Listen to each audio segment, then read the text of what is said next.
nationalism of one kind or another was the cause of most of the genocide of the 20th century.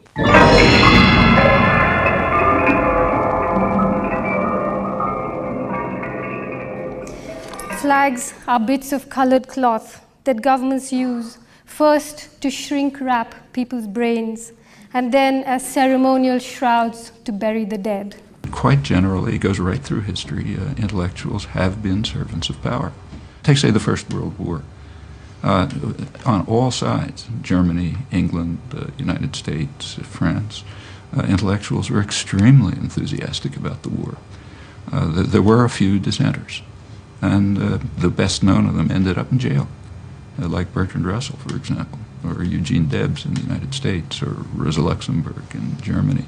Very small group of critics, some of them best known imprisoned, but most intellectuals were enthusiasts for their own country, and that's common, and it remains common. I mean, intellectuals write history, so you have to be a little cautious about what they say about themselves.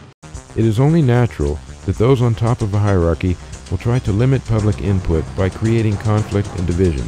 That is, by promoting unity only as it relates to a uniform support for elite ideology and action.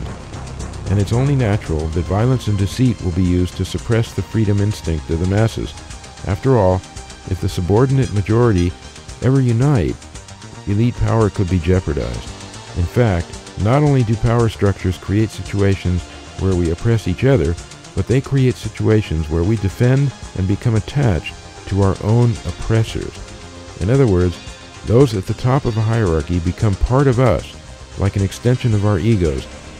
The most obvious example of a hierarchical power structure having this effect is the state.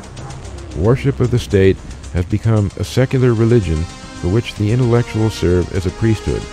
The more primitive sectors of society go further, fostering forms of idolatry in which such sacred symbols as the flag become an object of forced veneration, while God and state are linked in public ceremony and discourse.